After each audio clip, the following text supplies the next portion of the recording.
ಹುಷಾರಿಲ್ಲದಿದ್ದರೆ ಎಲ್ಲ ಹೋಗಲಿಕ್ಕೆಲ್ಲ ತುಂಬಾ ಕಷ್ಟ. ಕಳೆದ 4 ದಿನಗಳಿಂದ ಸುರಿತಾ ಇರುವ ಧಾರಾಕಾರ ಮಳೆ ದಕ್ಷಿಣ ಕನ್ನಡ ಜಿಲ್ಲೆಯಲ್ಲಿ ಕೊಂಚ ವಿರಾಮ ನೀಡಿದ್ರೂ ತಗ್ಗು ಪ್ರದೇಶ ಮುಳುಗಡೆ ಆಗ್ತಾ ಇರೋದು ಮಾತ್ರ ನಿಂತಿಲ್ಲ.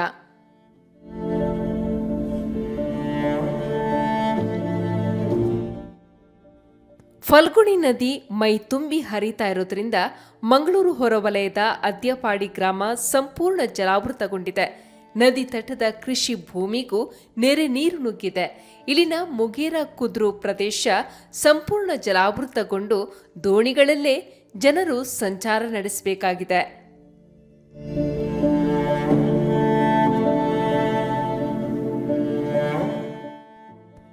ಮುಗೇರ ಕುದ್ರು ಪ್ರದೇಶದ 30 ಮನೆಗಳಿಗೆ ಜಲ ದಿಗ್ಬಂಧನವಾಗಿದೆ.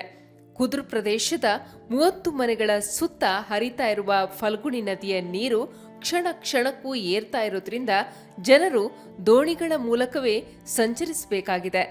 ಅಪಾಯದಲ್ಲೇ ಜನರು ಜೀವನ ಸಾಗಿಸಬೇಕಾಗಿದೆ.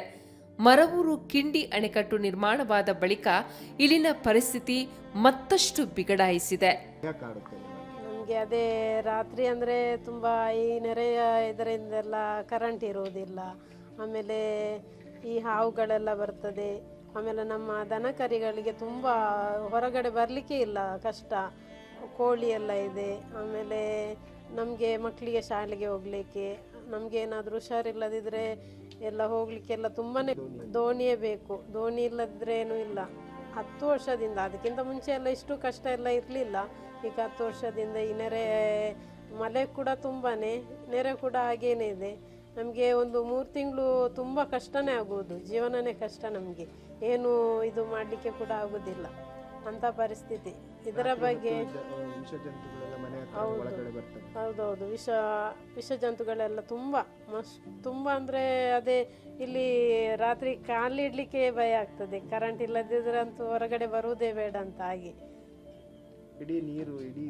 ಹೌದೌದು, ನಮಗೆ ತುಂಬ 30 ಮನೆಗಳಿಗೆ ತುಂಬ, ನಮ್ಮ ಮನೆ ಅಂತಲ್ಲ ತುಂಬ ಮನೆ ಇದೆ. ಕೆಲವರ ಮನೆಯಲ್ಲಿ ಪ್ರಾಯದವರಿದ್ದಾರೆ, ಅದು ತುಂಬ ಭಯ ಅವರನ್ನು ಇದು ಮಾಡಲಿಕ್ಕೆಲ್ಲ.